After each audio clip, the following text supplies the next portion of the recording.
All right, we're live now. Welcome everybody. We're gonna give a minute or two to let people roll on in here. Um, and what is it? Rhapsody will be back here in a moment. But I'm sorry you're not hearing anything, Drolinek. Um, it's working for some people, working for not. I don't know if you're having audio issues. The number one recommended thing is just to turn off Discord and turn it back on again. I'm gonna give you the standard IT guy answer on that one.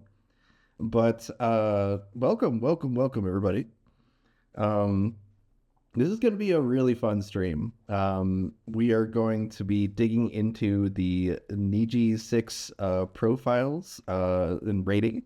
I haven't not done a rating for myself yet, so we'll probably do some of that live with the new ranking system.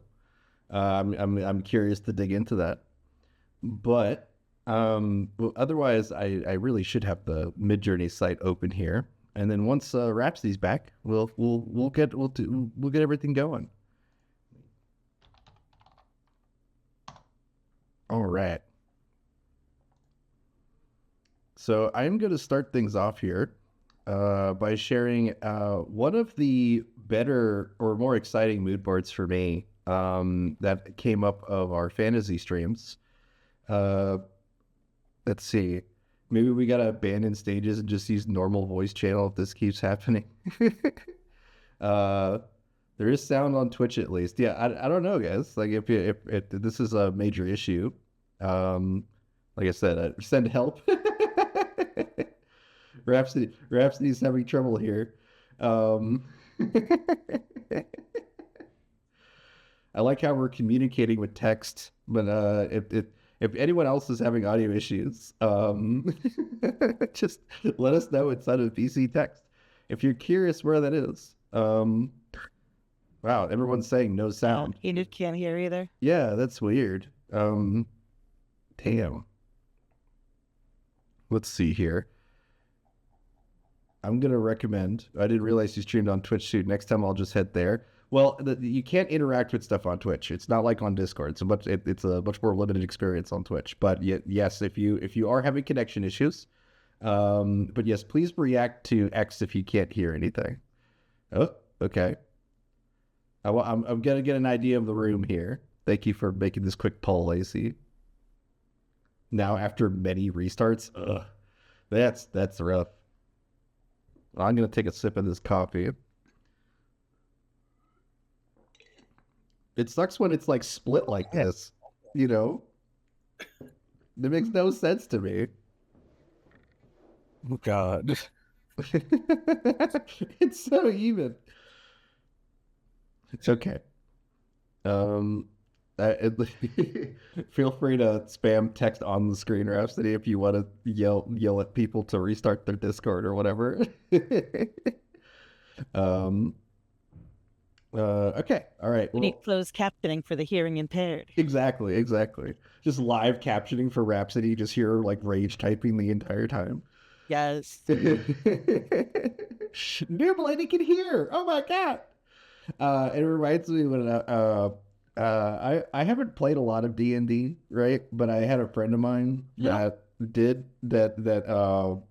He had a illiterate dwarf character. Rhapsody. Yeah, I can hear Rhapsody. Yes. Yay. Okay, I hear you too. I just restarted like 5 times in a row, and then it just magically worked. Yeah, it's what is Twisted Reality's asking the same thing. Yeah, yes. I'm gonna put just yes. Okay. Do you hear Victor? Twisted? Do you hear me? Yeah, that's the real question. I joined up the studio audio channels and rejoined, and now I can hear. Got it. All right, yeah. So thank you guys, and feel free to keep fielding folks in the checks chat about any sort of technical issues. I'll just get things started here. Hi everybody. My name is Victor Gnarly. I'm a former visual effects artist for various different Adult Swim shows like Robot Chicken, Moral Oral, and a bunch more than that. But I'm making cool stuff with you guys today here on the Midjourney Discord. if you want to join and chat with us, just hop on just above the stage here. You're going to find VC Text and VC Create. VC Text is the chat feed you see on the left side of my screen, and that is going to let you communicate with me and everyone else on the stream here. And then VC Create is what you see on the right side of my screen. It's what dominates the stream here, which is a place for us to all prompt stuff together and to collaborate, reiterate, and just make cool things. So I'm stoked to be doing this with you guys today. I'm joined here with Rhapsody. Hi. Hello. Thank you so much for being here with us. And we also have Kinky and Ancient Chaos from the Midjourney team. Thank you guys both. Howdy. I was about to say that I'm also gonna have an eye on Twitch chat, but then I realized with RRR's writing a show, the only person audible on Twitch is you. Oh, it's just me. Yeah. Yes. That's right. You're gonna seem awful silly. Theoretically, I might have a fix for that. I just need to test some things. Okay. Cool. Yeah. We'll give that a test for next stream. If you want the full experience, the unfiltered the unfiltered experience, come over to Discord. You can find the Midjourney Discord by just searching for Midjourney on Discord. You'll get it. You'll find it. Alrighty. So Victor obliterated. Yeah. I feel like that basically every week. But let's hop ourselves into VC Create here. And I want to first show you guys, just for anyone that is brand new here, if you have a prompt that you really like that you want other people to either see or interact with in some way, it's not just like sharing a picture, right? You can use /show to bring something from a different Discord or your own website, or the Midjourney website, and bring it to Discord here. So what I'm going to do is I'm going to bring in a combination of an SREP and a mood board. This one is actually based off of Fungi Mancer's work, but it's the Crystal Chasm. So it is a location inside of the fantasy story that we are all working on with the Gnarly Studio server, which you can join by clicking that Go to Server button or Join Server on VC Text. So if you click that, that'll send you right to our Gnarly Studios server, where we collect all sorts of not just like useful tips and tricks for using Midjourney and other AI tools, but it's an awesome place to come in, collaborate, and check out all the cool stuff other people are doing. We have something called a character portal where you can come in and essentially share each other's characters and keep up with them with how other people are using them. It's a lot of fun, so I highly recommend checking out that Discord. But what I've done here is I've shared this profile that you see here. And this one is based off of the dark, moody, like dark fantasy, at least the underground caverns that we have from the fantasy series. So if you use this profile, it's going to give you some really, really moody, but really clean, anime-like aesthetic. Now, I do have an image prompt attached to this, which is leaning the character art in a certain way, but we don't have to do any of that. We can run something called a void prompt to check out what these parameters are doing on their own. So at least that's what we call void prompts. But you just take the entire prompt and you replace it with 2 quotes, like just making an empty quote there, and then you hit submit. And this will basically just let you check what the parameters are doing on this, as well as where the profile kind of leads you towards. The image prompt, by the way, that's attached to this is a clean, like, white background version of an image of Gnome, one of our fantasy characters. So you can see the derivatives are all going to be largely her like knees or her feet obstructed because she's sitting in that image. So when it comes to image prompting, it's really, really important to recognize that like the less image weight or the less strength that's on that image, the more variety and oftentimes the more diversity you get in your results. So let's check this out though. I want to grab a prompt here that yes. Where did that void prompt go? There it is. It's wait, no, where is it? Why isn't it here? I'm gonna reload it. I'm gonna just try it again. Boop, boop. And then hit submit. Oh, without the image, wait. Let's see if it got submitted. Aha, there it is. Okay.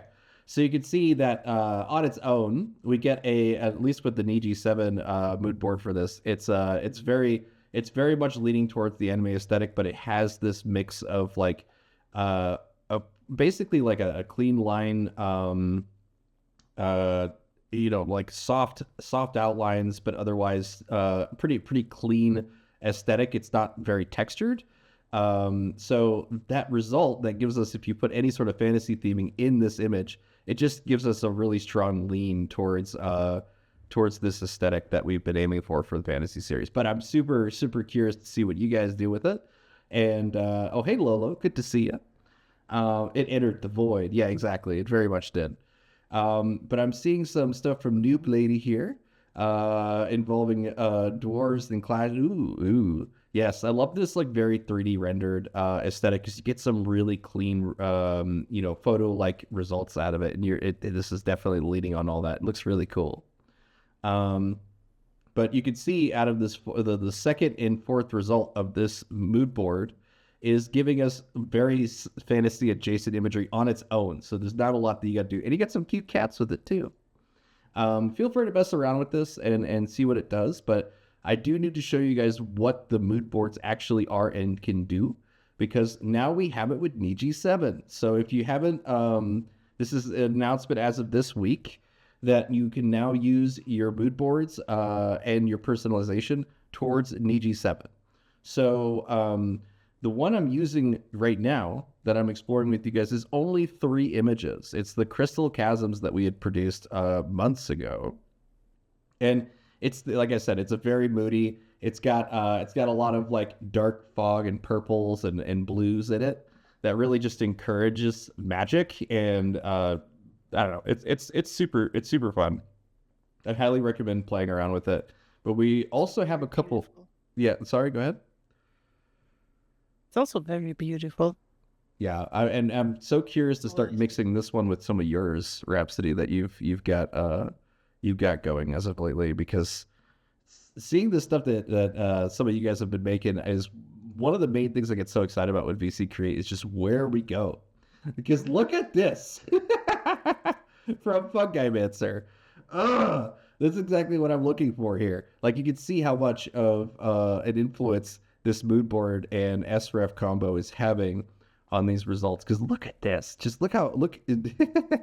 Yes.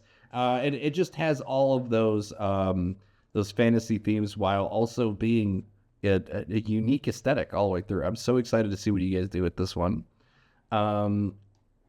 But from here, I want to show that you can also combine other mood boards. So, for example, we have the test one here, which includes all of our like comics that we've made for this series. So like it's going to have a bit more chibi, a bit more anime like aesthetic. So what I can do is I can just hit the this use in prompt button up here on the website, and it's going to give me a code that I can use, and I can now just add it to this image by let's add it to Fungi-Mancer's image here. We're going to hit reroll here, and as long as you have remix mode, you'll be able to edit the prompts as they come in. So we can now come to here and just add that after the profile here, and then hit submit. And that is going to manipulate the results to have a bit more of an anime, or sorry, a bit more like chibi, almost like a webcomic feel at points. So I'm curious what that's going to do. But am I the only one that's issues with? Okay, yeah. Definitely recommend checking out the restarting stuff that people have been doing to fix stuff. But let's see, we got Castlescapes, we got Revelie's working on Ancient Undersea Ruins, and we got more from Noob Lady here. These strong prop focused images are really, really cool to me, actually. I'm curious. Let's see. I just want to read her prompt really quick. A steadfast fortress lord in a hybrid volcano-forged dwarven anvil plate with glowing runes seamlessly fused with an exotic or oriental kimono-style gown with silk sash, Crouching ready for ambush rune. Lit Dwarven Forge Hall. That was a bit of a threw me off there. Sharp focus, close up glare. Okay, interesting. I'm curious. Is that close? Is it all coming up from focus close up? That it's making the forced perspective like this? That's really interesting. So like, I wonder if I double down on that. So like, I'll say that this is a steadfast fortress, lord. Okay, all right. So let's just do a strong forced perspective of a glaring. What is the? I just want to make sure that we are. It's okay. Volcanic forged dwarven anvil plates. Okay, perspective of glaring. Let's do of an anvil. Okay. And then hit submit.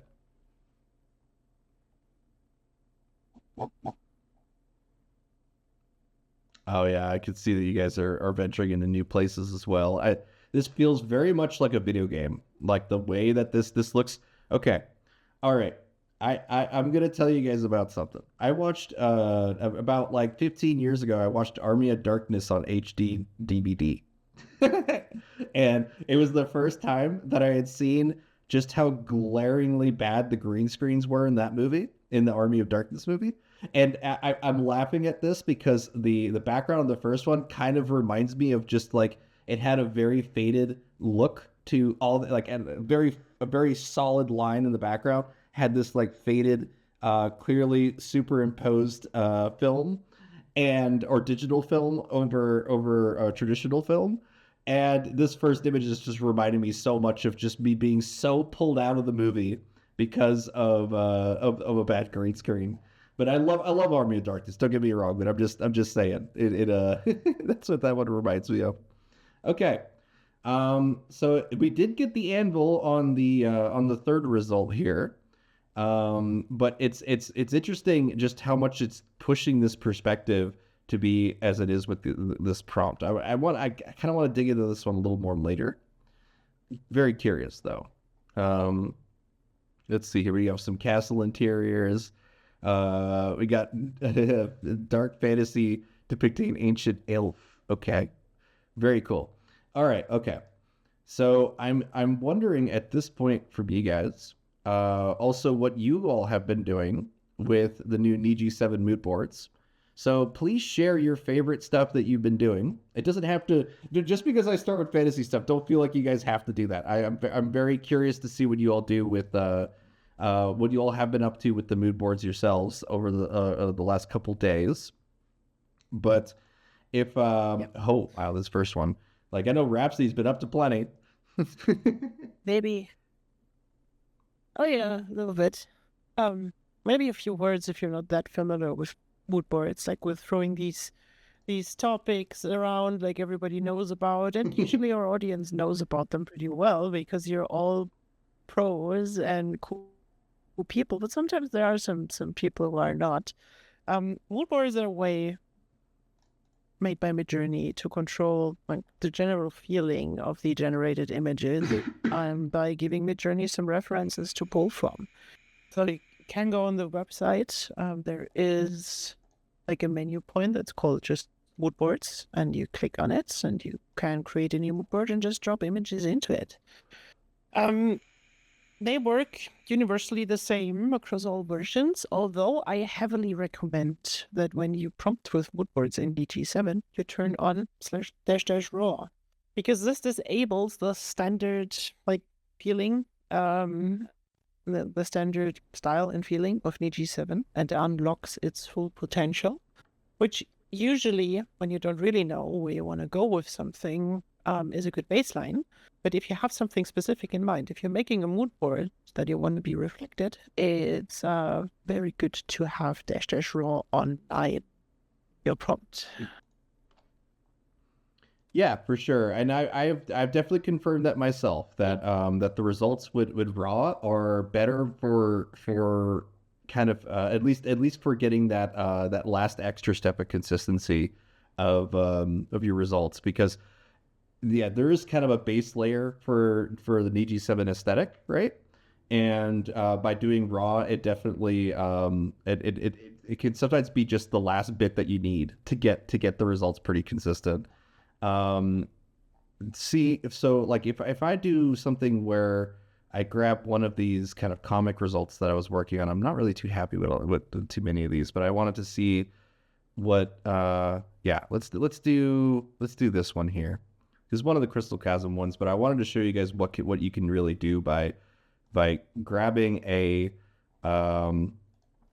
like a sequence of images inside of a single result, and you could try to tell a story with that.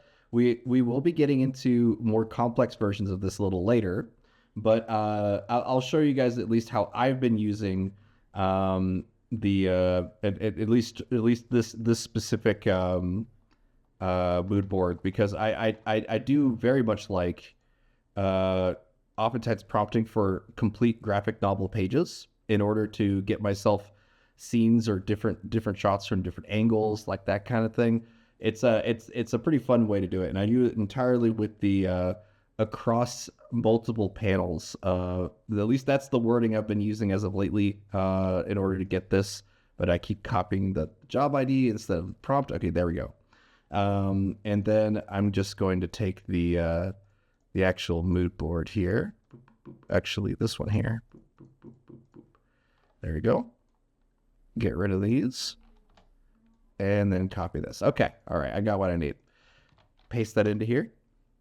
So I can basically have by asking it to do an action across multiple panels, you can oftentimes get a sort of consistency that just really makes some really cool stories that you could just prompt for panel by panel by panel by panel. So we're going to see how that one comes out in terms of the prompt. But in terms of other mood boards that I've been experimenting with, I have also been, let's see here. This one is pretty experimental. I'm going to share it with you guys right now because it's basically a raw result of combining every one of the new Sage comics from this fall into this year. I'm also going to give that to you guys here so that you guys can see how you can do maybe a little more of a Leclerc, a little more of a clean line version of Niji7. So I'm going to paste that in here, -p. There we go. I'll make it a void prompt, and then I'll also put the aspect ratio to 4:5, make sure it's Niji7, and then come into here. Should we show how to make a new mood board today? We are going to make a new mood board today. We just need to decide what the mood board is going to be about. Well, I have stuff prepared. I just wanted to know if there are people interested, actually. Okay. Like, what I also would say is if you're new and if you're having questions, please never hesitate to just ask them in VC text. Just write them down. Sometimes we just veer off into like the experienced areas because we are trying to show something new and the workflow in general over time. But if you have any questions, if beginner questions, just ask them straight away. This is the right place and the right time for it. Yes, please. And as you could see, the result that I got across multiple panels did beautifully to do what I had asked it to do, which is to show a gnome girl with long braided hair to be picking flowers. We don't have any of the character referencing that we had in version 6 and omni-referencing that we have in version 7 for Niji 7 at this time, but it is something that we can get so far with just this. It's really incredible.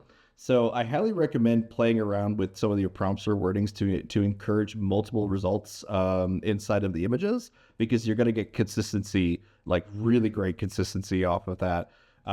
In fact, I really love the forced perspective of the flowers that are kind of blurred, slightly blurred as we look at her picking the flowers. It's very cute. But I'm also seeing some fun comic prompts from Lolo Soon. Make it beep boops.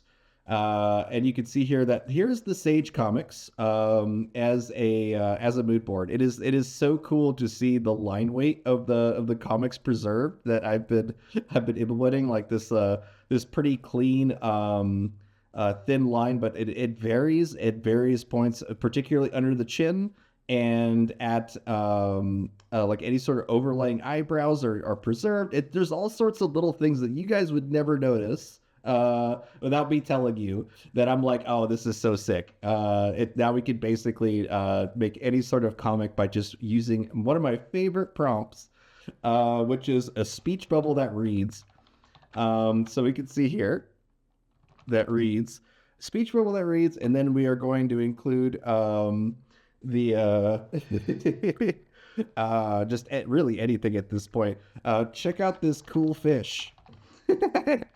And then I'm gonna hit submit on that. But I need to run. I'm gonna run raw on it as well. That is gonna be, like I said, it's usually the last step of what kind of keeps the aesthetic from your mood board pure. Like there's definitely some variation that happens when it's not on raw, but I'm curious to see what this gives us. I'm liking the retro anime, guys. Of course, I love the retro anime. I'm all about that. Ooh, and Enid's doing some animations here of this little pink gnome character. I'm gonna assume that's either a fairy or a note. Like what kind of character is this? I love that where she turns around, we can actually see her face, where we could use that as a reference point.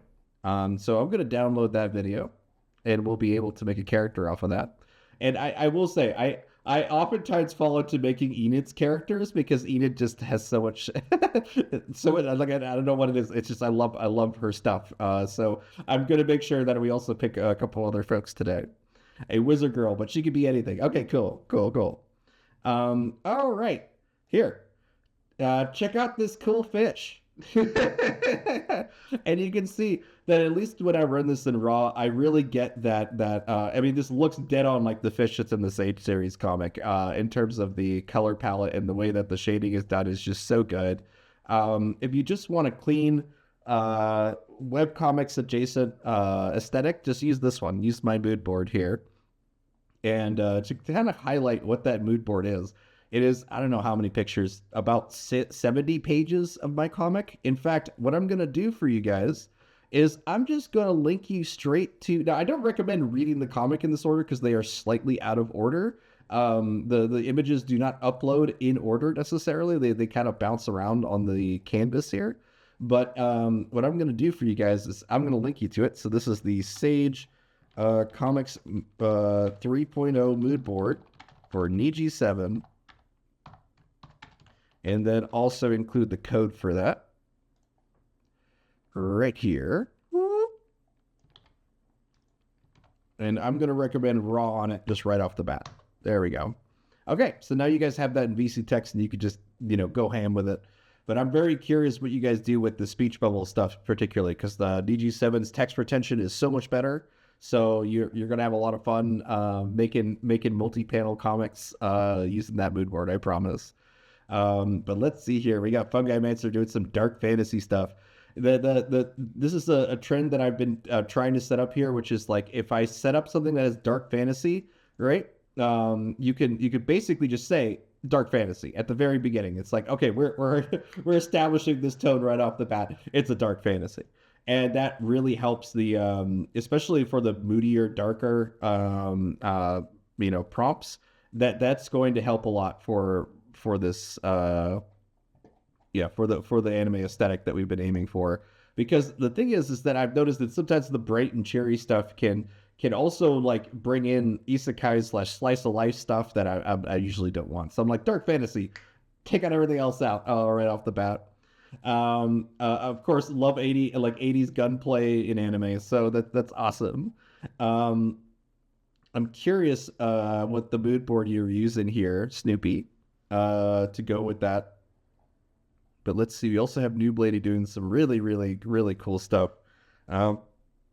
Strong color palette with this. This is one of those color palettes that I would actually constantly edit after the fact. I tend to not like it when it's just one teal or one blue all the way through the image. There's a lot of cool ways you can manually edit images as Photoshop or whatever, but we're probably not going to get into that today. We mostly want to focus on making original characters and and diving into some Emberborn stuff a little later today. It's gonna be a lot of fun. I'm so stoked Yes. for that. I'm also very happy because I read a little thing last week, and it has inspired some cool creations, especially by Lonosun, and we can use them to maybe make a book. So Yeah, we should definitely do that. yeah, very nice. Oh, look what Golem is combining some really like high fidelity mood boards here that's definitely making, like this is something you kind of have to be a little bit careful with. This is shading, in my opinion, like when the mood boards vary drastically in how shading or how lighting is handled. Yeah. Rendering is one of those things that I feel like that the more experienced you are in traditional artistry and digital arts and whatnot, the more likely that you're going to make a better mood board, because you'll be able to pick out the stuff that doesn't match or won't mesh well with each other more easily than just kind of like, throwing a bunch of things to the wall and seeing it stick. It's at least when I was, that's one of the reasons that I really like using my comics as the mood board, because I already know that I've put all that work into consistency, right? So there's a lot of benefit for me to be able to do this, because now I can just come into here and say, all right, let's use this mood board, boop, and say I need a background for a certain location or a certain event. Like say my characters go to like a casino or something like that. I find myself using, so let's just say this is a Las Vegas casino, and then I add the mood board for the Sage Comics. And I'm going to say, actually, this is a background plate as well. Background plate of a Los Angeles, or let's just say depicting a Los Angeles casino. And then I won't even worry about characters right off the bat. I'm just making the background plate. But I need to make sure that it's pretty wide to kind of see all the potential of this image. So let's go for something like 16:9 and Niji 7 and then raw, and then I'm going to hit submit.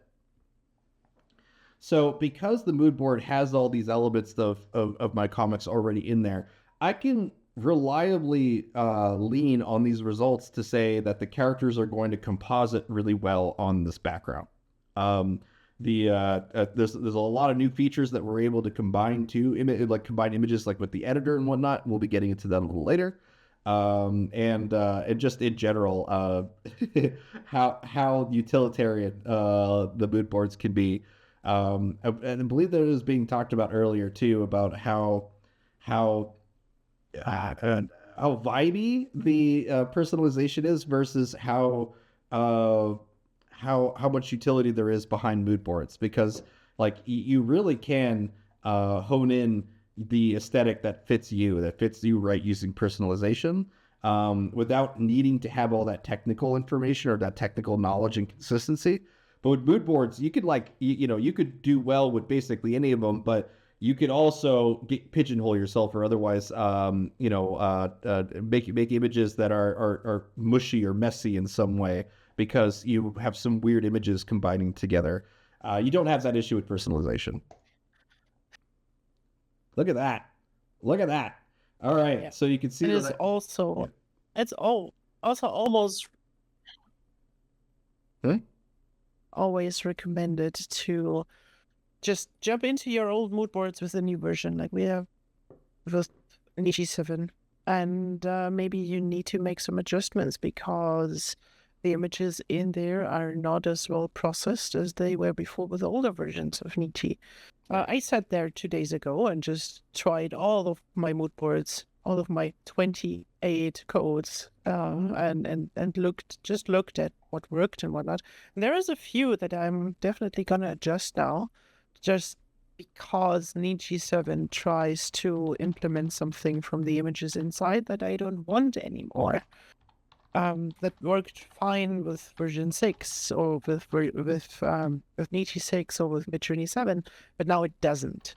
So if you already have some set up, just go through, put them in a void prompt, put in raw, stylize default, and just look at the images you're getting, and if you actually like them, blindly using them with a new version can put you in a place where you're asking yourself, why do I not like this anymore?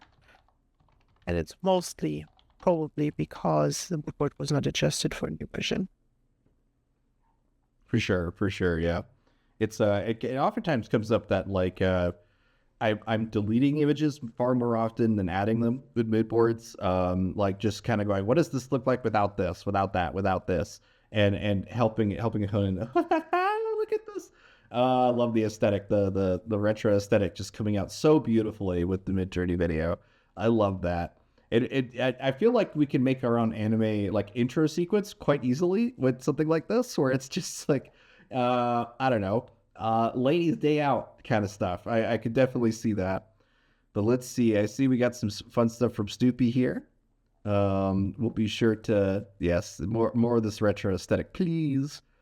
But I want to see if my results here for the Vegas one came out. Eat it. That's really cute. Oh, it's from Lolo. Oh, I see. Okay. Ooh, the little witch practicing alchemy outside the balcony, a Tuscan fantasy city, red roofs, white Tuscan architecture, dark fantasy anime style, 1980s anime retro. This one's from Bert. Good to see, buddy. So that's pretty cool. I really do dig the third result on this one as well. There's a lot of profiles on that one. That's awesome. And it's got the date, the SREF that we found by just putting in the date on February 6th. And it just makes such clean results too. So combining all those together, you got some really cool stuff there.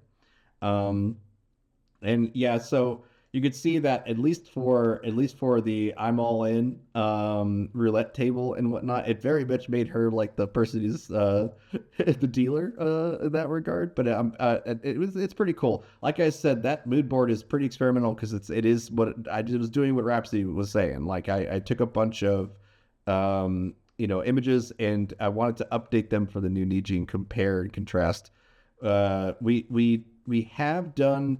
At least when I grab the mood boards here, we have done something with earlier versions of mood boards where we removed the text from speech bubbles. You could see I removed the text from these two for the Christmas card. So I at least from what I was recommended, that if we do this, we can sometimes get even better results because it's not getting convoluted with the text. As you see, there is text that is floating around that it's trying to add in that on top of the text that I already have.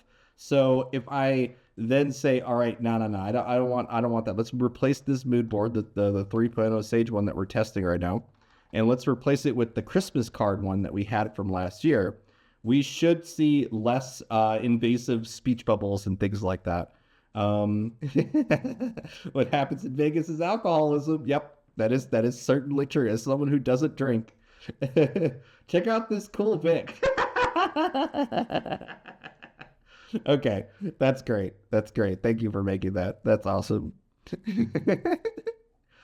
Let's take this out here. Ooh, Clockwork Alien Sorceress. Ooh, I like it.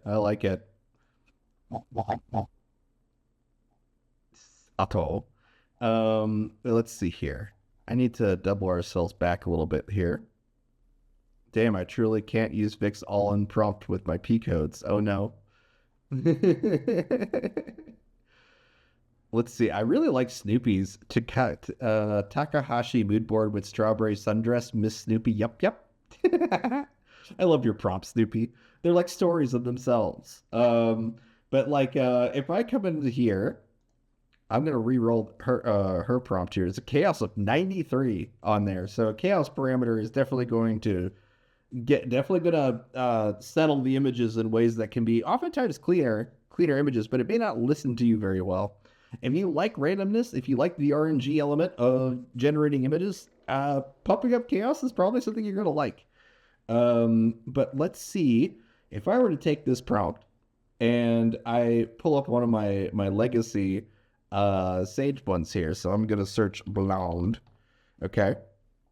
I'm just going to copy this entire prompt here. Copy, prompt, and then I'm going to replace everything at the everything before the first parameter. Okay, And then I am going to set this into here. Okay. The image weight, I'm going to probably just run it as is for now because it does have an image attached to it. I'm curious what this gives us right off the bat, and we'll be able to talk about image weights a bit. That's clay. It's supposed to look like clay. It's kind of like a what do you call that? A voxel. It looks like voxel, a voxel world that's outside.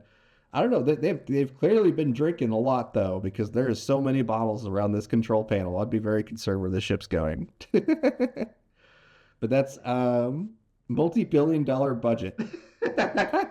You're just telling Midjourney how much money this image should cost. It should have costed traditionally to make. That's kind of genius. I'm curious if that result pans. Oh man, that's funny. But let's see here.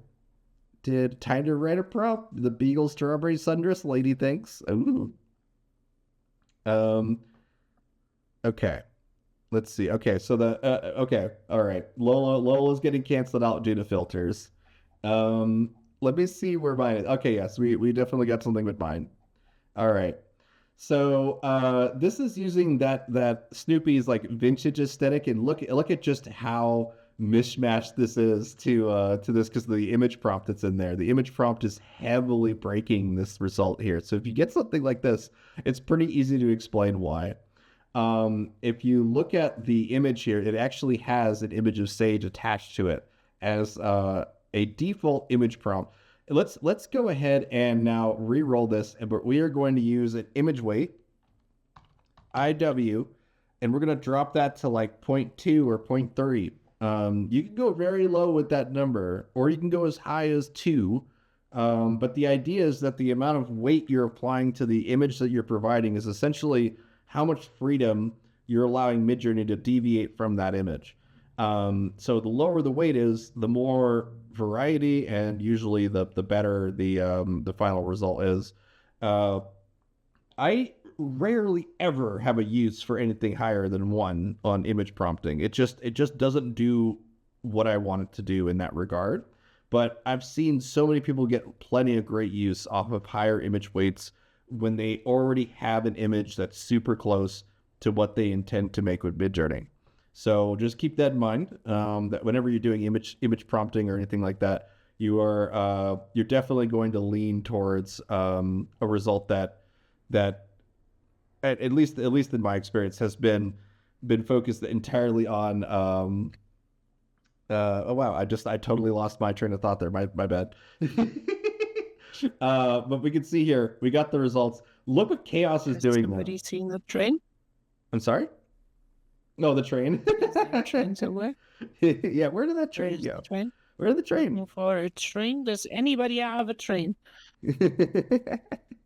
So I do want to point out though that the chaos of this element is what's changing the art style so drastically, but keeping it within this retro aesthetic from Snoopy. So now if I drop the chaos of this, and I might want to give it a bit of a simpler prompt, honestly. But let's just drop the chaos to something like 10. But you can see now the images actually make sense in terms of like the shapes of the characters and whatnot.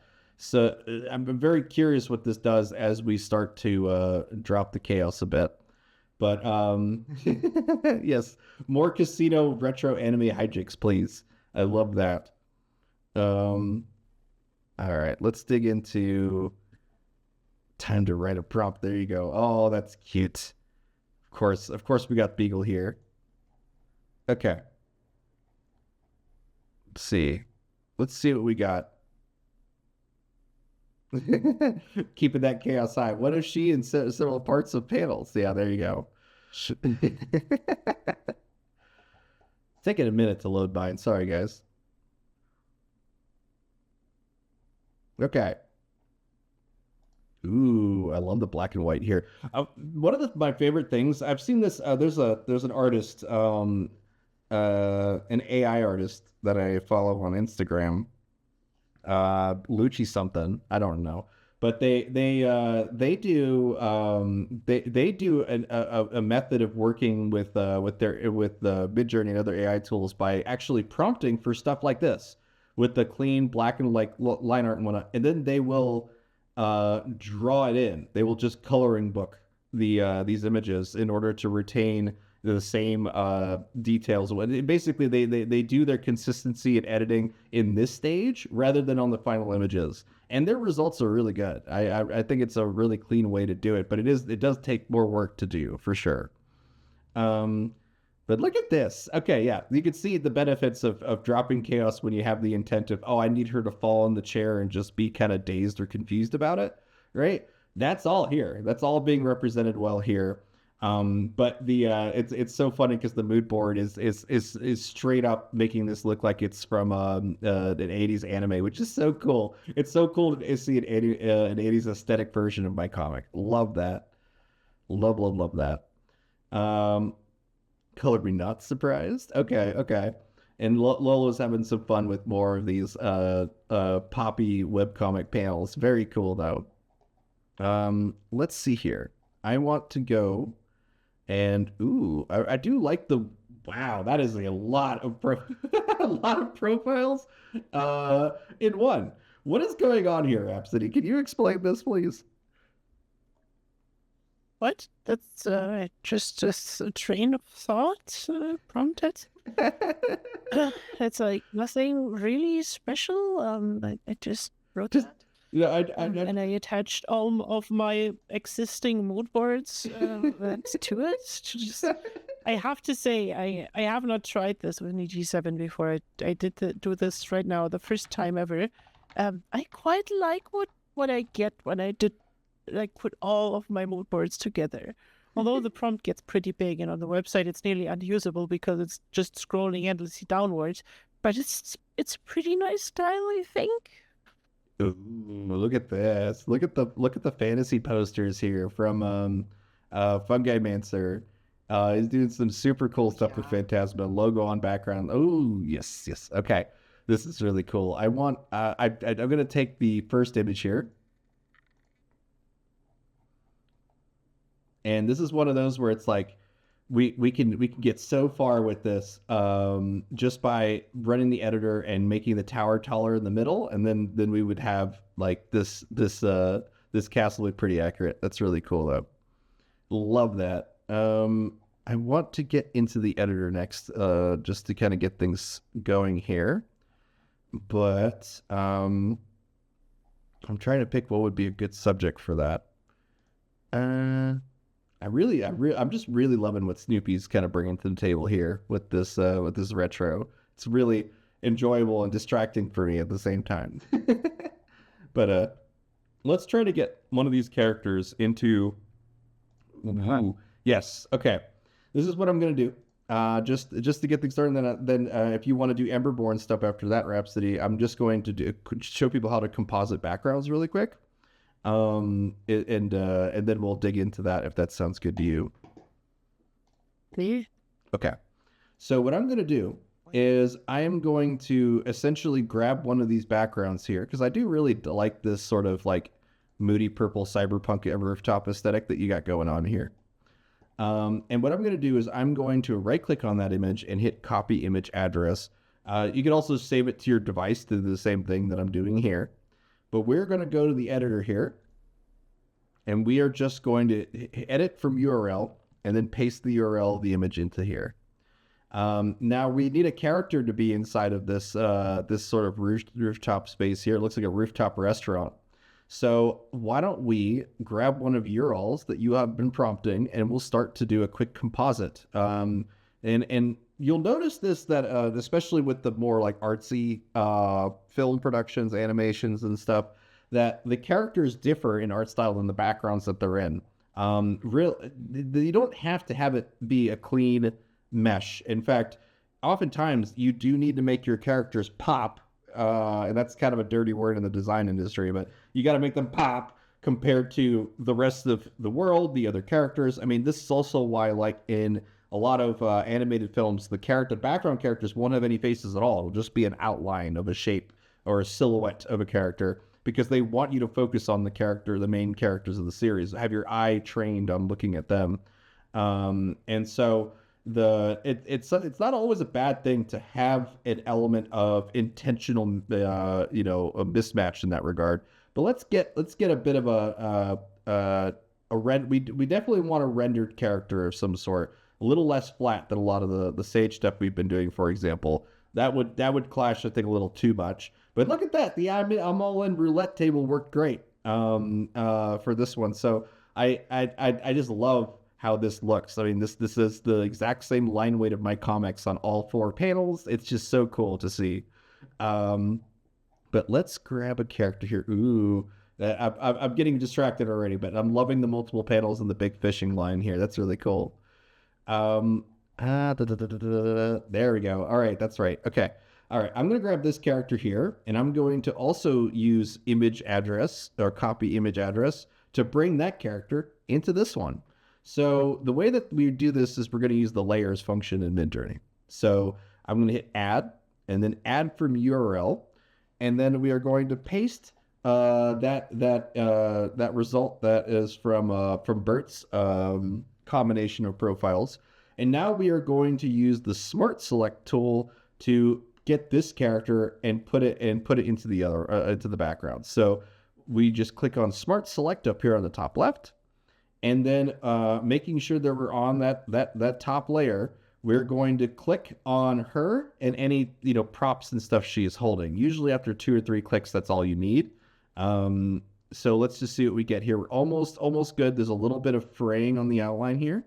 So I'm just going to keep clicking. There we go. And you can see it does a really good job that as soon as you give it that intent, that human intent of saying, I want to keep this, it just does a really a good job figuring that out after you do it a couple times. So now we're going to hit erase background on the top left here.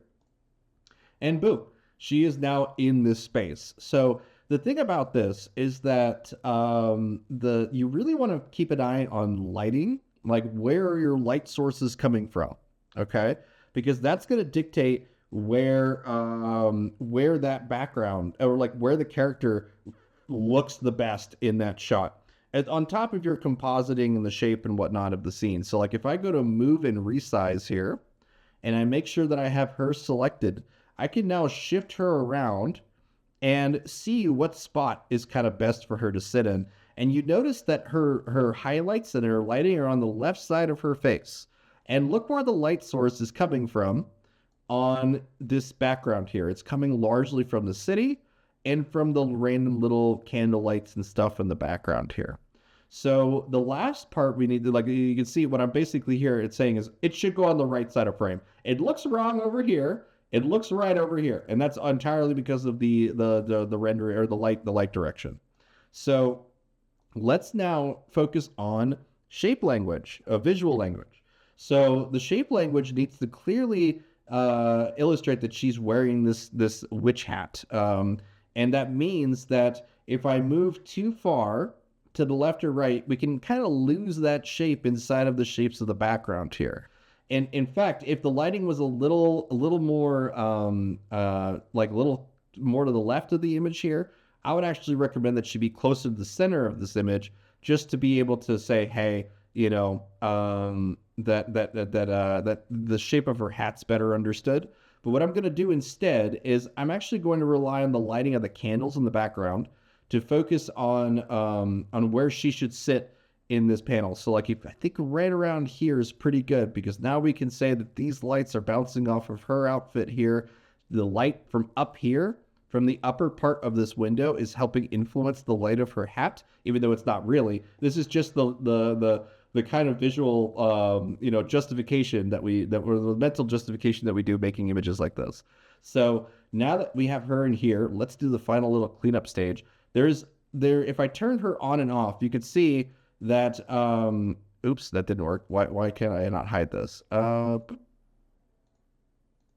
you gonna let me hide it? Nope. Okay, never mind. So like we want to clean up her hair just a little bit here. We're gonna use the edit tool for that. So let's go into paint and then change our brush to be a little smaller. I use the mouse wheel just to quickly change the size of my brush, but we just need to select the back of her head here because there's a little bit of highlight. And you can notice that it's just it's editing it out and just putting the background there. So we need to actually go down to the next layer, layer 2, And we also need to edit out the background that's right here, so that we're basically telling Midjourney, okay, I want you to fill in this area here.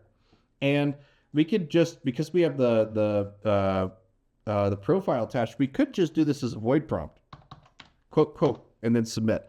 And that's enough. That's usually enough to do patches and small cleanups. But the other element to this is that she is standing in front of these bushes. So my instinct is going to be to clean up the bushes too. But I want to address one or two things here. Let's see here. Let's first check on the hair. Which one has the strongest? I think that the darker one is probably going to be better. Yeah, this is fine. And now I also want to come into here. We could go in and edit out these flowers that are down here. And I'll leave the ones beside her here, but I'm just going to edit these ones out, doing the same thing. Ooh, excuse me. Woo. And you can see void prompting is great at just kind of cleaning up, patching up little things. And we could quickly get her in here. I have noticed that I did not crop, like the top and bottom were slightly cropped off this image. So let's just pick a good one for this. That's good here. And then I'm going to use a pretty small brush, and I'm just going to select the underside of her image here, like so, and the top of her hat here, because I slightly it's slightly smaller crop on those. That'll be it. That should fix up just about everything on this image here. And now she is now composited into the scene, and we can use this image for various different referencing tools. If we wanted to jump back to Niji 6, for example, we could use character referencing and have this. But a fully composited scene is actually better for omni-referencing from Niji 7, or so from version 7. So now that we have this image here, I'm going to hit download image, save that. And only thing I'm going to do is I'm going to prompt with that image. So let's go ahead and grab it, paste that into here, image prompt. And let me switch it to version 7. I'm just going to write this on the website, version 7. You can see as soon as I write version 7 into the prompt bar, it actually gives me all of my, it gives me omni-reference here. I could just paste it into here. I could even grab the mood board from the Crystal Chasms here, like so. And now I'm just going to say that this is a fantasy witch in a cyberpunk future rooftop. And let's set the aspect ratio to be somewhat similar to this image. So let's say 16:9. And I guess I'm just going to hit submit on this. For some reason that image is gone. Hold on, let me grab that again here. Bring that to omni-referencing. If you're not familiar with version 7 omni-referencing, it lets us kind of use images as a single image as an ingredient. So if we want to combine elements together, we just have to make sure they're all in the same image. And even if they're laid out like a character sheet, that works too. Or just in general, like a mood board of like different like objects or shapes. You can basically say, all right, now combine that all into one using omni-referencing.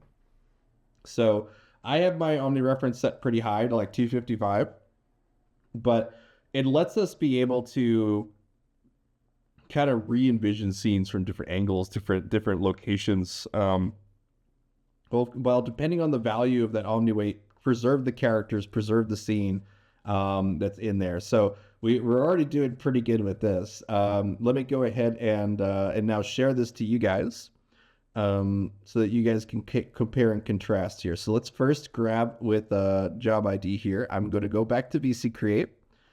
Go all the way down to the bottom. We got so much stuff to check out from you guys too. But I'm going to hit /show, and I'm going to bring in the result for Thoughtful here, because I know that they're pretty stoked to see that their image got used here. So let's see here. Thoughtful Bear. Yeah, there you are. Okay. Just there it is here. And that is the composited version of the image that we had made. And now, if I go back to the omni-reference here, compose job ID, and then /show on that. Yeah, I love the bubble pop stuff. Oh, it's so cute. And now here's the omnireference version of that. We have like the backer version, like she's sitting and looking at the city. There's a lot of ways you could explore Midjourney images. Omnireferencing is just one of them, but it is not anime specific like Niji 7 is. So you can a lot of times like hone in your intent with Niji 7 and then mess around with the other tools to be able to explore the images in new ways. So highly recommend checking that out. And then just kind of taking it from there. So all right. Well, Kinky, do you want to do your shout outs here? Sure. Hello, my name's Kinky Kong, and I am here to talk to you guys about the weekend. What are you doing this weekend? Uh, I think that you should come hang out with me. I think you should come hang out with me and a few other people from this chat and a few other people that are not in this chat, but they come to play the battles of prompting. That's right. Every weekend we get together on Saturdays and Sundays to prompt together one idea that has been given to us by the person who won the previous round. And in each round, we prompt either a theme or exact words or whatever it is, whatever challenge the challenger or the challenge maker gives to you.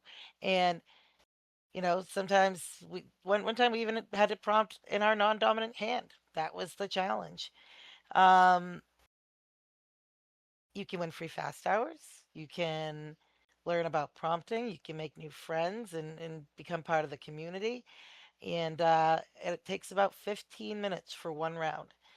Um, I think you should join us on Saturday mornings. We start at 3:30 p.m. and we go till 9 p.m. Eastern. And on Sunday mornings, we start at noon and we go until 8 p.m. Eastern. I certainly hope that you come play with us at the Battles of Prompting. And I think we're gonna have to change all of our merch to say Battles of Prompting instead of Prompt Battles. I kid, there is no merch. We have no merch. But we No. do have cool people, and I think you should come be one of them. See you then. Yeah, for sure. Be sure to head over to Prompt Battles. It's a lot of fun. And in And there's general, a ton of cool people. yeah, there's a lot of cool folks there. It's definitely a good way to meet the Midjourney community. Because not everyone's into characters, not everyone is into fine arts. There's all sorts of events for all sorts of folks here. So, Prompt Battles is probably the most diverse, honestly. Um, definitely check that out. I'm seeing some pretty cool stuff from you guys inside of VC Create. Plenty of comics from Lolo, of course. It's lots of fun. Lots of fun bubble pop stuff. Bouncing off of Enid stuff here. I love this little video. Oh, it's cute. It's so cute. Ooh. Wait, what's going on? What's going on? It looks like she's singing. That's what it looks like to me. That's great. I definitely want to watch full-on retro animes with you guys at some point. It would be a lot of fun to dig into specific, like what. At least in my experience, I love the kind of like throwback slice of life stories. There's anything that's set in America. Anything that's set in America, I am fascinated with from the Japanese audience, Japanese anime. Um, but let's dive in now into Amberborn if you're down, Rhapsody. I'm down to Emberborn. That's fine. Nice. The let's get you. Do you plan on taking over? I can if you want me to. No. I just don't know where you want to go with it. So you just tell me. Oh, I don't know either. I'm just kind of here to inspire people and see what cool things they can come up with. We're gonna build a little mood board, maybe. So I'm gonna take over for a little second at least. Where's the button? She's got to hit another button. It's ancient. I need button support. There it is. Is it this button? I hope it is this button. Baboo. Hello and welcome to my PC. You are currently sitting here in VC Create or VC Text. What I'm going to do is quickly switch over to our Gnarly Studios server over here and scroll down until we find the character portal. And in there, we find Emberborn, which is a location in our fantasy world for our shared fantasy series, Spellbrook, that I came up with quite some time ago. It's like a dark, it's a very, it's an industrial fantasy city that is basically sitting on top of a volcano. Last week we talked already about this. And if I just scroll down here, I can see the vibes that I envision with like magma rivers flowing down and big cities and stuff. And since then, Lolosoon has been crazy. We have been going back and forth in this thread, creating Emberborn with the two volcanoes, Morvala and what was the other name that I chose? Kaldrun. I always forget that one. And Lolo soon went in and actually created some amazing characters for the different factions that rule the city, like the hooks here. This is like a very old hooker of Emberborn, so to say. It's not the same meaning as you might think. It's a different thing because these guys dangle people on big spines above magma rivers and then just let them pick out valuable crystal stuff from the magma. We have Lumenworks characters, which are like architects and like inventors of magical tools, and I just totally dig this character style that Lolo has worked out here. Then we have like the Workers Union, who are basically heavy duty soldiers nowadays. Just going through the city and pretending to be the law because nobody else can, with an amazing commander. And what I love about this style are like the variable line strengths that surround the character, especially the thick lines that give them a very nice outline, and then quite some detail here. But it's not like it's not so much detail that it's oversaturating the images, and we have a very nice shift between foreground and background. And yeah, there's more. We have House of Ember. They control the banks. We even have a director for the House of Ember now. So there is a lot. There's a lot. And Lolo even went in here and posted all the prompts to these guys into the Emberborn character portal. So what we are now going to do, because I want to copy this style, I want to see, I want to get this feeling into the world, is I'm going to just quickly create a new mood board. I'm going to call this Emberborn. So what we do is we create the mood board. I just go in here in Discord and I will just move the images over here. Just gonna move the nice hero shot images all inside of the mood board, step by step. It doesn't really matter if these are split into multiple, because basically the feeling and the mood is the important thing here, and that is already pretty consistent. Now these are of course all inside shots, so everything is like golden, gray, reddish. The ash bloom person here, who is like growing magical plants by using the magma inside of Emberborn, is a little bit different from the color scheme, but it's all pretty samey. So what I suspect we will need for this mood board to like also encapsulate the city by itself is adding some of the city itself too. So for example, I have this image right here, which like perfectly has this dusty vibe where it's always kind of dark because the volcano is always spewing its ash outside there. So we're also gonna transport this in here, and also this thing here. I'm just scrolling through. I made these a while ago, but they differ in style way too much. They were like an idea for like how would a tavern look like at sunset with like the red clouds and stuff. But I don't feel like it's matching the vibes in this style.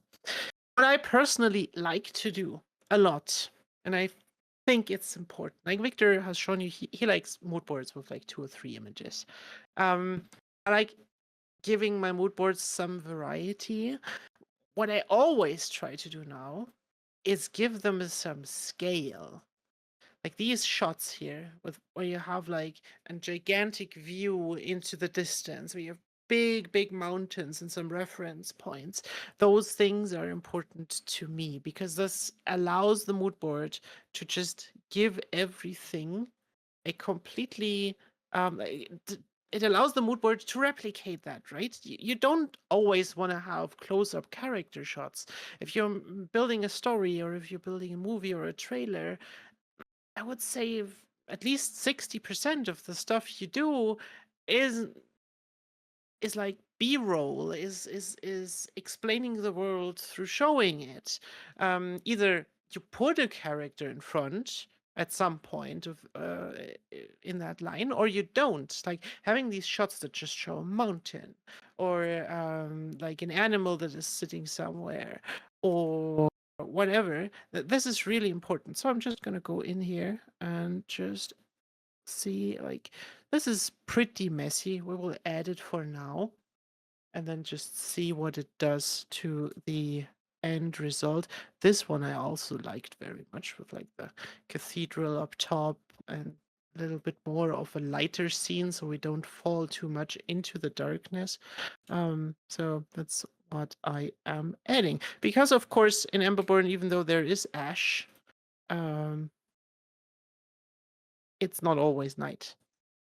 Actually, if you want to do something, if you want to help with building Emberborn, some shots from daytime Emberborn would be very helpful.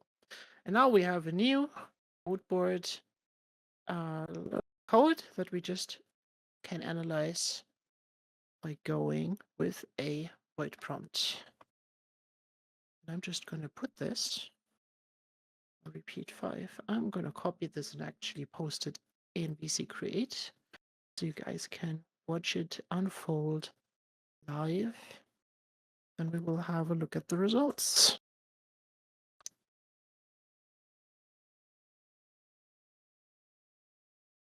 Boop, boop, boop, boop. There it goes.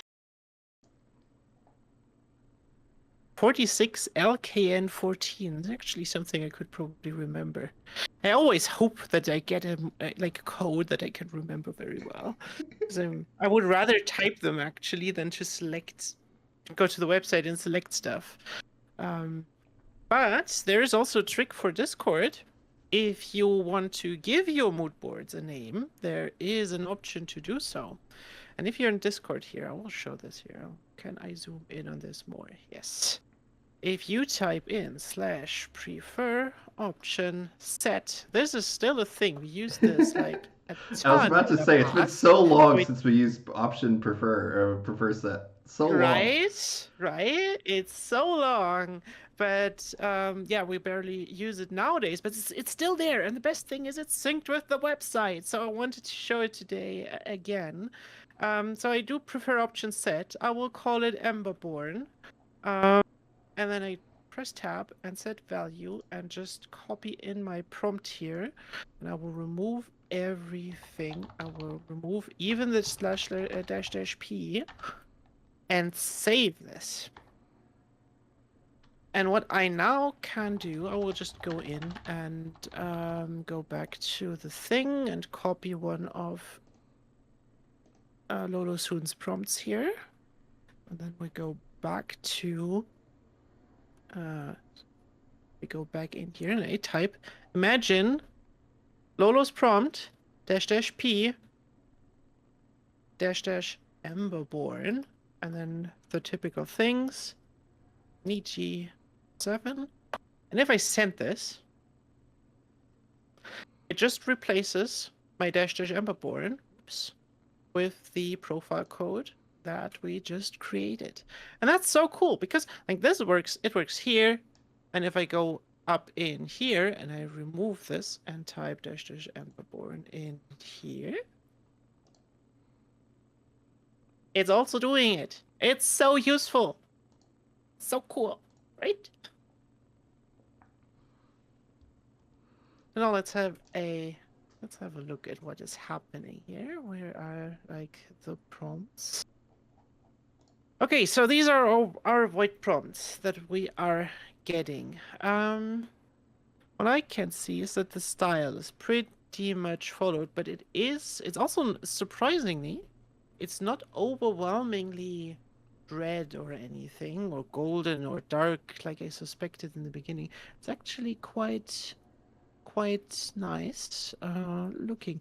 This might be because the standard Niji style is influencing this a bit, so we're just gonna trust this with raw. I would suspect it would be a little bit closer on the feeling that I get from looking at the board here. Where is it? Emberborn, there it is. Have a look. I mean, the prompt from Lolo Soon came out pretty fantastic. Pretty much the same thing, what I expected. Let's see. Let's analyze this for a moment, because there's a lot of words in there. That's all descriptions. Surrounding here an explosion of impossible volcanic flora. Stylized fantasy illustration, detailed character concept, a painterly style, lush warm lighting, filtering through glass, rich green and amber color palette contrasting with dark volcanic tones. So this is pretty much at the end of the prompt, but it has a big influence. Niji7 likes these style descriptions a lot, and it's giving them a lot of weight. So I guess I would suspect if I go in here and I just remove all of that, we will probably lose the style to a certain degree. Let's see. Yes, okay, dash raw has not removed much. I don't know. Is it just me, or does it feel like this mood board is not really followed here right now? What's your opinion, Victor? Well, I mean, at this point, Might I'm. be. Yeah, It feels a little bit weird. Yeah, it does feel a little off. I'm not really. I can't really determine exactly Yeah, why. it's a little bit weird. Yeah, I am getting good stuff when I prompt specifically I mean, for what I see stuff, that is. but yeah. Yeah, I mean that's for sure. What I see is that we have these kind of triangular patterns on the clothing that we see in the mood board too, like especially with her here, like these lines. In general, this might be a bug. But yeah, prompting for Emberborn of course helps. Of course helps a lot, so we can just do this again. Oh, look at this. Yeah, the pasta. Golem pastas right now. Fantasy anime screen cap. These are great, and you didn't add anything. So I guess it's probably just not me describing the stuff very much. So let's describe something funny. A single helpless person is hanging down, tied to a thick rope above a magma river. There is pieces of rock sticking out of the river. The person hanging on the rope is wearing a thick heat-resistant leather gown and shorts, because why not? It's gonna be hot, so you can wear shorts. The sky is covered in ash. See what happens. Too much characters in a landscape mood board. That is also a good description. Yeah. Yeah. That's probably pretty a accurate. very good description. Yep. There are plenty of ways we can remove characters in Mokodoro, order I to never generate. even met the You know. girl. Yeah, there's plenty of things we can do. I would just increase the emphasis on like magma and stuff in the mood board by creating more images and reinforcing what I want to have in the mood board as the next steps. So actually, I will take one of Gompasta's images because this is fucking amazing. I love this copy image. We're just gonna paste this in here. We're just moving our mood board forwards with the results we are getting. Oh, look at this. It's not quite what I want. Like the guy he is having one rope. He's not directly above the magma river, so this is not my prompt. This is Nixie's prompt. It's also looking pretty cool. Where's my prompt? Where's my prompt gone? Why are all the prompts gone? There. We're gonna take this and just help it a little bit more. Single helpless person hanging down tied to a thick rope above a magma river. The magma river is covering most of the frame for viewport. Viewport is a great name because a viewport is never used as an object. Like there is no depiction of a viewport. So it's a great name to describe where you are or what the image is. There's pieces of rock sticking out of the river. The person hanging is wearing a hat, so the sky is covered in glimmering ash. We want... maybe we want... what do we want? I want to be as close to the river as possible. We're looking up. We are looking up to a single helpless person hanging down, tied to a thick rope above the magma river. The rope is the rope. How do I say that? The rope is just coming from the top. So I don't want to see the whole rope. I just want to see it dangling. It's rope hanging out horizontal. of frame, obscured out of frame is usually how I do that. Hanging out of frame, not horizontally, vertically. Yes, and maybe we add forced perspective, Dutch angle, and fish eye lens to that, just to get a more, like, we want a super weird I want a super weird shot. I want to look up at this guy. I want to see that he's in trouble and he's just he's like he has the worst day of his life because he's just dangling above a magma river, being forced to pick up crystals that flow along there.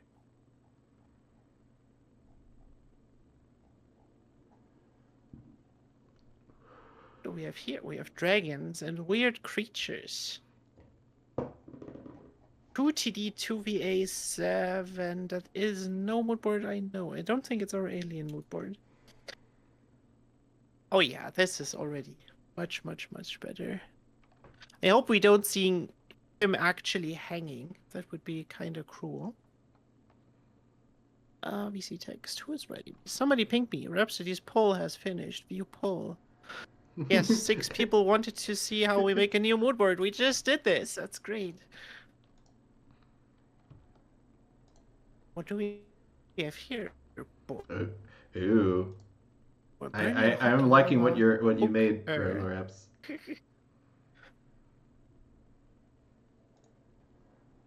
Oh yeah, these are already going into the right direction. This is pretty cool. That's pretty nice. That's close. Actually, I'm not that fond of it right now. So repeat. I will just do 3 more just to see what happens, and I will also go back to the Ember board thread for a second, because what I envision right now in my head, and I'm usually having an image in my head that I wanna like see visualized. So I'm less of an explorative and more of a I'm more a director of things than that I explore. in general, I would say. So what I want to see is I want a little bit more of this. Like I want to be low on the ground. I have something here that reinforces this already. I don't think so. So we're just gonna take this. Where is it again? Here? I'm just gonna take this image. Image address to be exact. Going down here, doing the same prompt again, and just adding it as an image prompt up front. And then I'm gonna lower the image weight to 0.6, just so that I don't take too much out of the image, but the general perspective maybe. I never pressed yes. Parity on repeat 3. So here we go now with a bunch of prompts. Yeah, that's pretty much it. If you guys are interested, I could start reading the text from Emberborn again to get you guys inspired. Yeah. If not, I'm gonna just pass it over back to Victor so he can watch him do stuff. You should There read it. You should is read a it. bunch of descriptions in here. Okay, I will read it again. If you want to read it again later, it's in the Emberborn thread. And I'm gonna give the screen back to you while I read it. And then people can just watch you do stuff. I'm just focusing on reading. All right, sounds good. Sounds good. Thank you so much for diving into the making new mood boards. That's awesome. Go ahead. I have to scroll. I have to scroll. Also, yeah, the images that I'm getting right now out of the prompts are crazy. Some of them are really nice. Although the perspective is all crazy. There we are. So, here comes another quick introduction into Emberborn.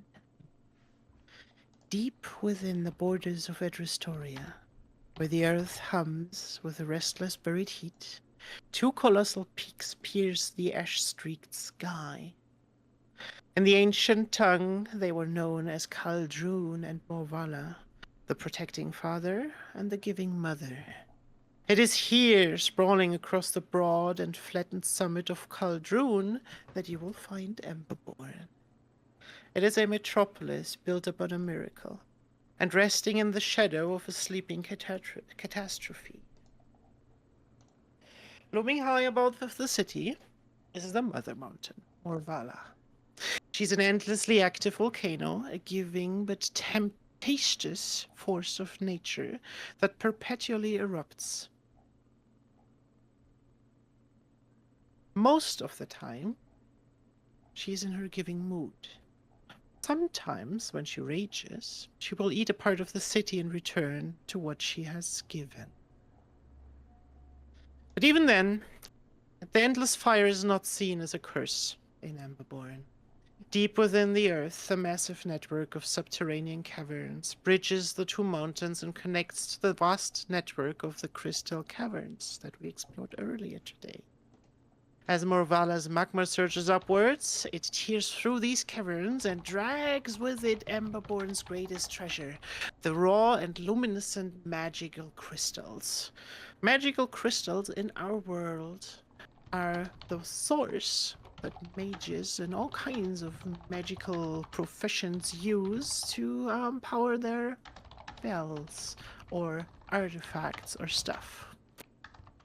But magical crystals are also very volatile, and these highly volatile magical conductive stones flow with the liquid rock out into the open air, and they are a glowing fortune that is carried on in the rivers of fire.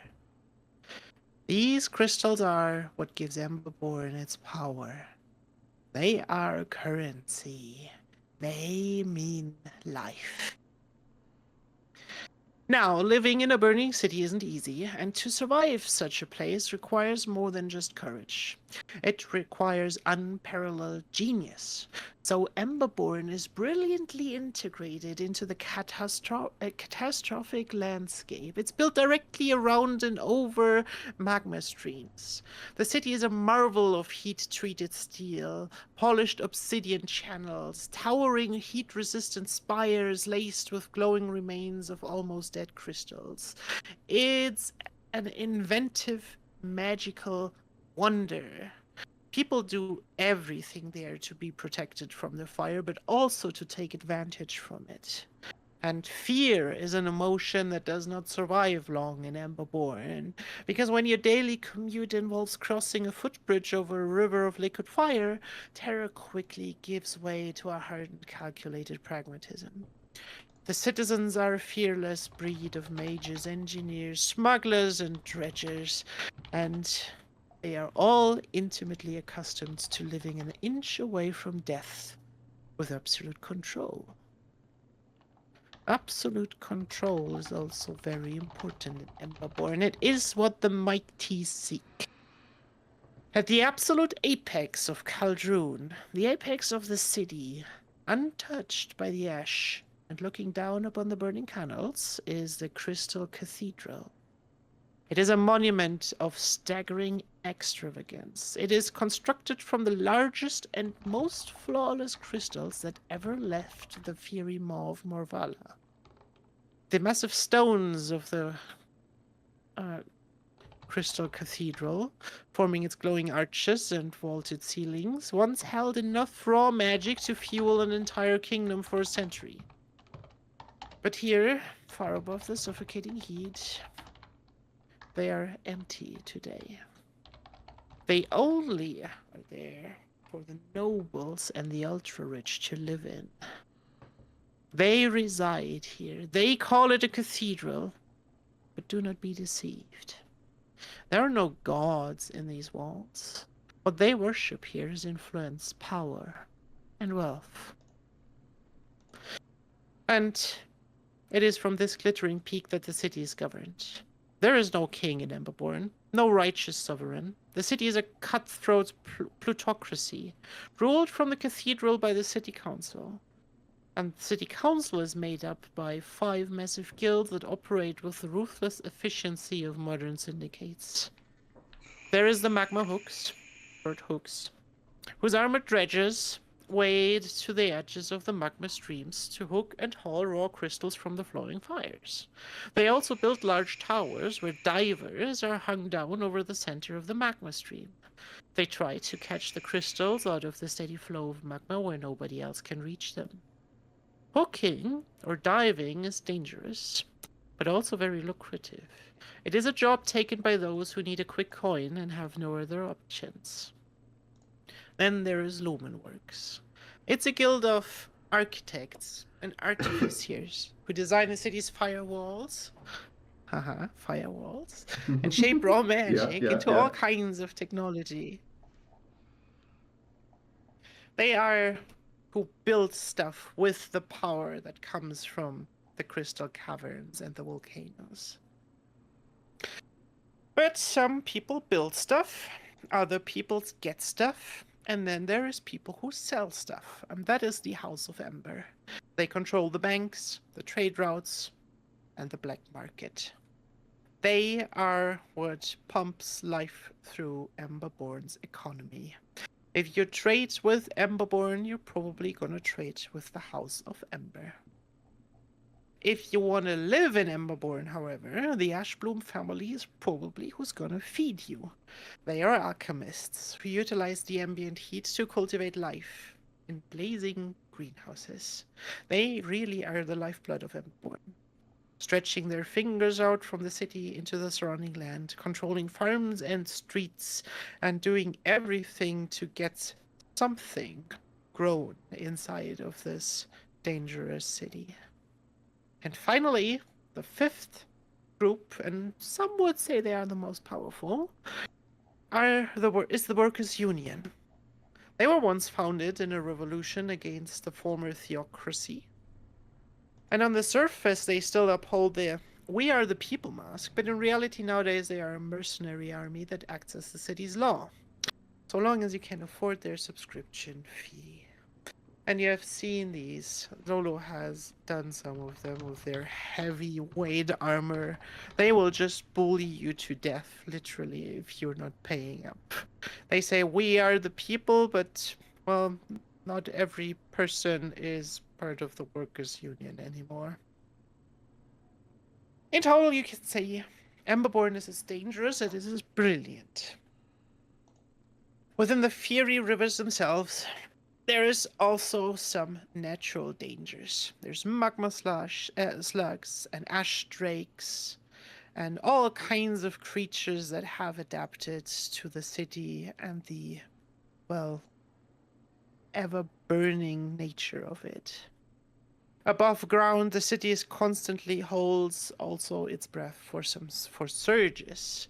These are terrifying moments when the Angry Mother Mountain belches a surge of overloaded magic down her slopes, causing windows to shatter, dormant machinery to spring in chaotic, violent life. This is basically a magic crystal exploding, something destabilizing and just raw natural magic flooding down the mountain and doing crazy stuff. So it is a delicate dance on the edge of a burning blade to live in Emberborn. It's a place of brilliant invention, staggering greed, and bloody corporate warfare. If you ever heard of Shadowrun and transport it into a completely fantasy setting, that's it. That was the idea. And yet, despite the endless danger, Emberborn stands a testament of ingenuity and survival. It is a beacon in the darkest night on Edrestoria. It is a magnetic city, drawing the ambitious and the desperate alike into its brilliant, burning embrace. There's nothing you cannot get in Emberborn. You can fulfill your dreams, you can rise up to power, or whatever else you desire, you will find it there. Either with coin or with a lot of luck. That is it. Well, thank you, Rhapsody. That was awesome. We now have I hope a you guys thorough. feel inspired. Yeah, yeah. If anything of that that was said, the leads. Do you have it as a written text for people to kind of peruse as well? It is a written text inside the Emberborn character portal's entry. I can also post it again here. Okay. 1 second. I will just forward it, and then it links also directly to where it is. VC text. And that's number 1.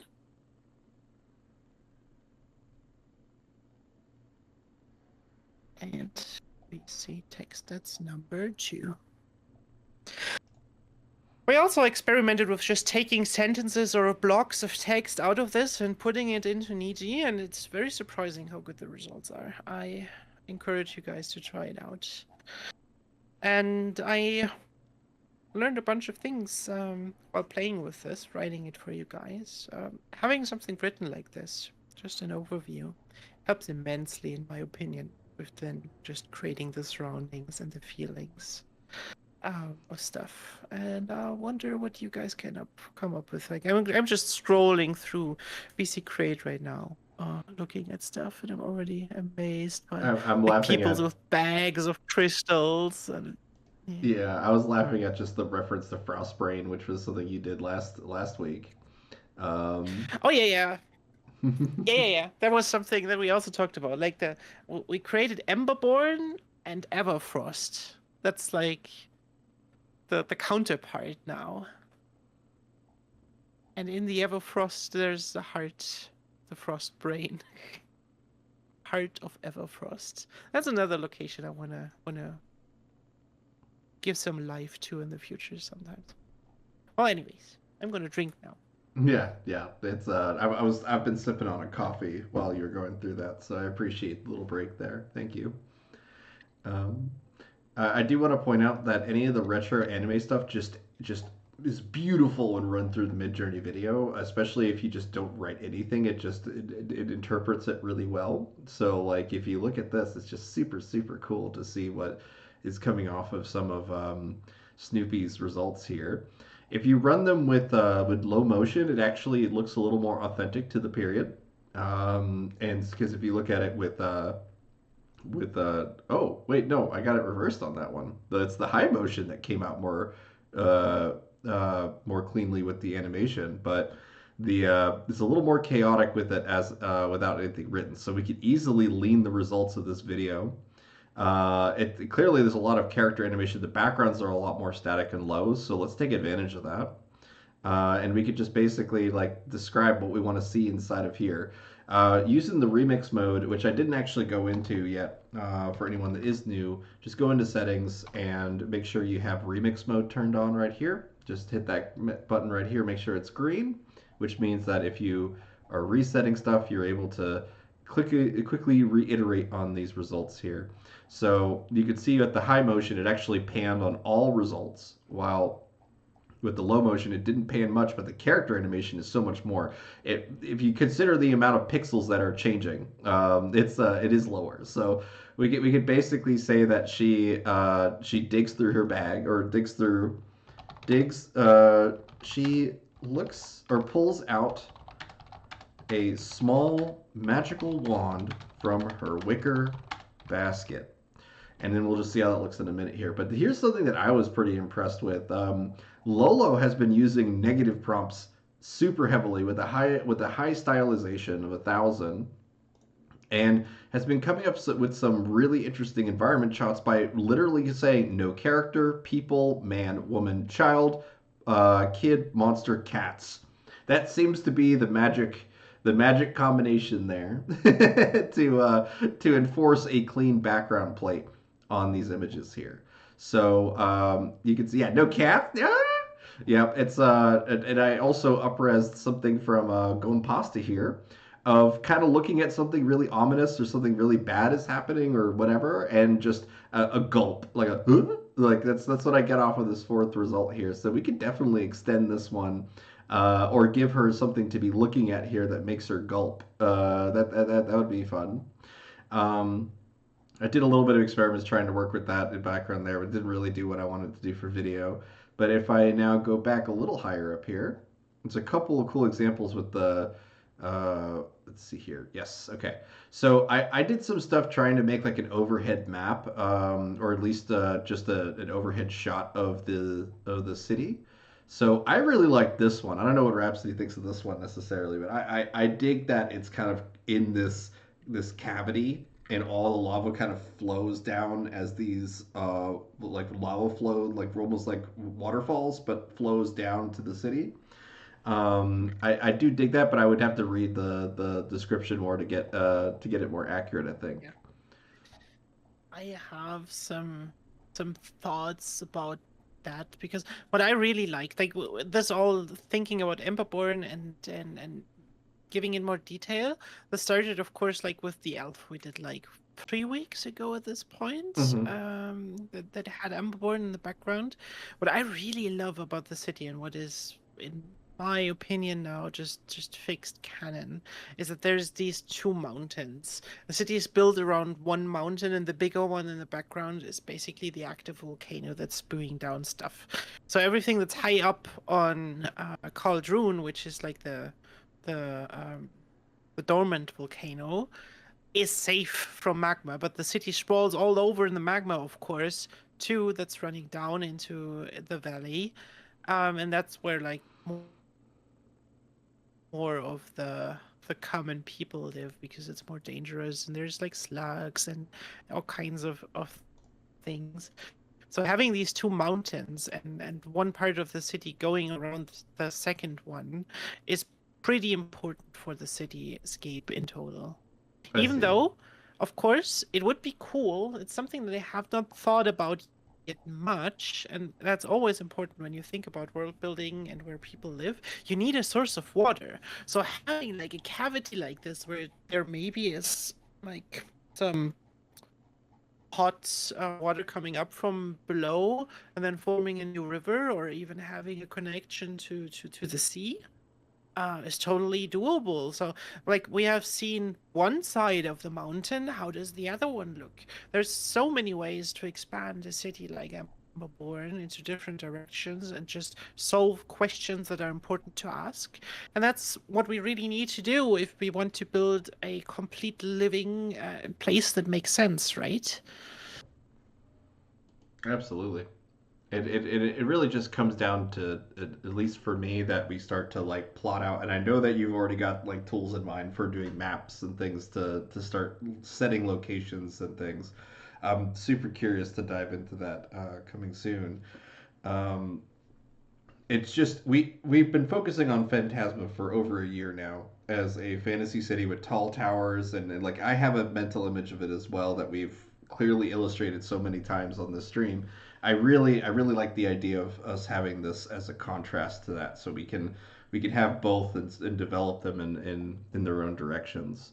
Um, Yeah. And I it, mean, there's more locations. There's the crystal caverns that basically stretch on. It's basically the underworld of Etristoria. How we That's how we call the world now, because everybody decided that this is the best name, at least for now. Like, we have the crystal caverns. We have the ancient magical forest that I think Fungimancer and Troll built out. There is a lot of locations and opportunities in this fantasy world to just expand on. And yeah, I just want to talk in the future a little bit more about world building and asking questions and then answering these questions, because that can give you, if you're building something, if you want to make pretty images, this can give you a lot of direction. Like if you just ask yourself, how does a common person in Emberborn get food every day? You can come up with amazing solutions to that problem. Even complete stories. Yeah, absolutely. Like, what does a hunting party look like for Memberborn? You know, like what are they hunting? What is it? What is going to be the natural sort of creatures that are around there? I had the idea of like iguana mounts because of Rhapsody as an iguana named Jack. Uh, just Yeah. because that felt more appropriate than horses, you know. Um, but I remember it was about 6 or 7 months ago. We had a challenge that was like make mounts, but horses are banned. Like that was the one thing. It was like you're not allowed to pick a horse. Yes, that was a good one. But it was hilarious because it got into technicality so quickly. They were like, "Is a unicorn technically a horse?" And it's like, "Yes," but like people were still doing it, and it was just like getting into the nuances of that was quite funny to me too. Um, I am seeing some pretty cool stuff from both Nixie and Thoughtful Bear, in terms of like these wide Yeah, like environmental shots. These large gates, the obsidian gates I saw earlier as well, are I very cool. I'm really digging these. I love I'm sorry, the you cut out quad that there. you just showed. The bottom left one was just crazy This one? good. I just said from the quad you just showed, like the last one. Wait, yes, this one. The bottom left one is like crazy cool. Like that's a place where everything grows. That looks like the headquarters of the Ashbloom family or something. It's a little bit off the side. You still have like this fiery sky and these gigantic cool towers. I love that. Yeah, we might Please need to lock post this these one in. things. I wanna see. I wanna collect them all. Yeah. No horse, no Like, horse from and then Gold. there's also like I also have like inside the Emberborn thread there's also like a logo I made. I'm just gonna quickly copy this for into VC text. That's like the city logo so far. And if you use this as an sref, you will get amazing fantasy logos that you can use for like all kinds of companies and whatever. Like simple logos that people could quickly just paint on a crate, fitting for a fantasy setting or something. It's really good. Try it out. I'm gonna try it out right now with a logo for a hot dog stand named Dragon Dogs, and then sref paste the image in there, and let's go for AR32 on that. And I'm just gonna do it as the sref alone. Um, it is quite funny that when you do a logo, whatnot, you will you'll be able to make or break a lot of that stuff by using mood boards. I would recommend not having them at first just to see what it gives you on its own, and then maybe making a mood board that's leaning more towards the aesthetic you're aiming for. Like if you are specifically trying to recreate like I don't know, like a 1940s, 1950s, like market, like supermarket style, where it's really big and blocky, individual letters and then clearly stenciled characters. You might want to just include a bunch of those in a mood board and use that in order to really hone in what you're doing. Um, but we're gonna see what these dragon dogs look like. I feel like it's interpreting the word dog a little too literally on this, but we'll see what it Yeah. does. We might want to do a negative prompt in order to get this to lean a little farther away. But I'm really liking these sort of like crystal volcanic rivers underground. Super cool. Okay, all right. So Dragon Dogs. It certainly has a lot of dogs in it, right? So let's do a negative prompt because we haven't done negative prompts. Lolo showed off a whole bunch of cool ways to do it, but I want to show you guys what it's like to actually add that in there. So we're gonna do hyphen hyphen no, and then we're gonna say no dog, animal. Let's just say no dog. Let's just say no dog, and we'll start off with that. Or wolf, wolf. No dog, wolf, or what is the technical term for a dog? Is it carrion? No, not carrion. It's a canine. That's another one. We'll just do canine. I think that'll be enough, and then hit submit. No dogs. Yeah, I'm cruel. I'm cruel. There's no dogs. But let's see. Ooh, the fantasy fight in the lava is really, really cool. Dark anime still. Yeah. Two obsidian knights having a sword duel over lava river carrying crude gemstones. Ooh. I am a guana. Yep. Sorry to flashback, you guys, but that's good. That's good. Yeah, Great, I love that. yeah. That is the iguana is super cute. Um, let's see. All right, the hot dog one's still rendering here. Got some cool city stuff. That's one of them is just randomly modern. I always love that with these results too. It's just the one odd one that you'll get that's just like, why did you give me that? But I am liking these sequences here. What is so special about it's combining another mood board here. Golem, what is this other mood board? I'm curious. The mounted combat one. FL96M4R. I'm curious what that mood board. Oh, I have seen this a bunch of times. I think we have used this in the past. Okay, and you can see the negative prompt for animals and hot dogs, canines. It did do what I asked it to do for the most part. It did include a dog. I'm gonna say that's close enough to a dragon face on the top right there, but otherwise, yep. It is cool how it's able to recreate the kind of etchy rune. It's actually a dark crystal style. All right, yeah, that makes sense. Nothing beats that. I dig. Ooh.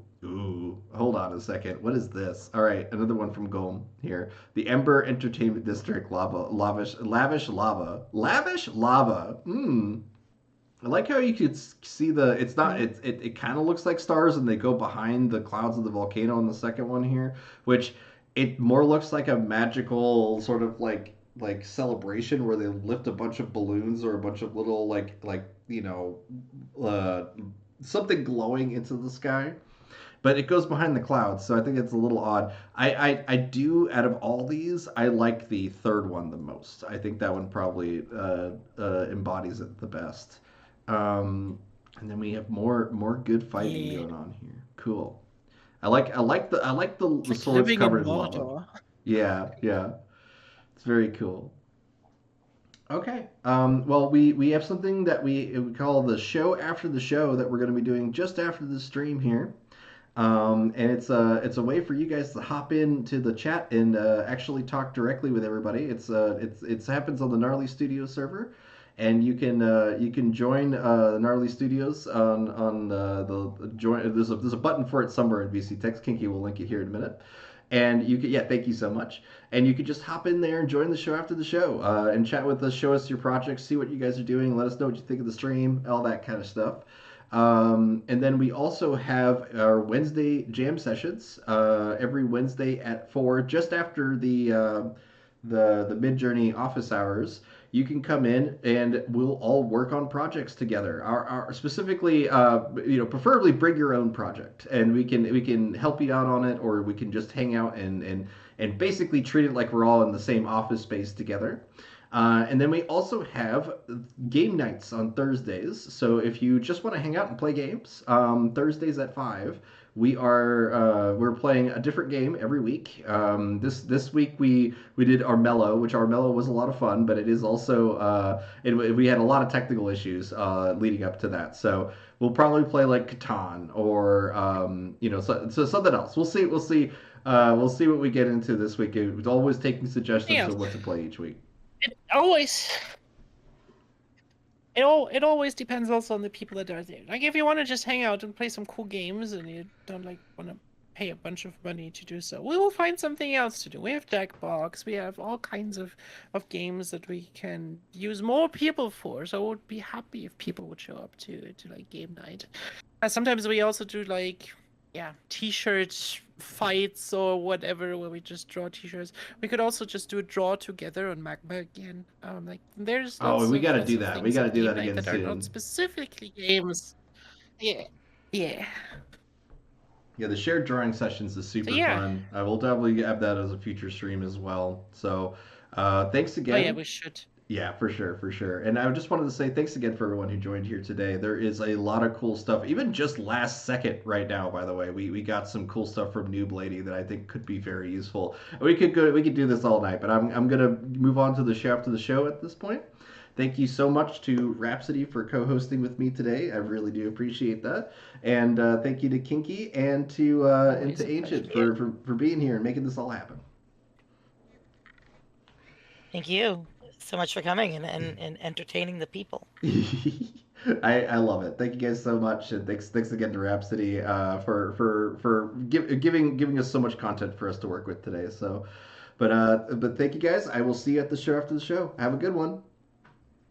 Bye-bye. Yeah, Bye.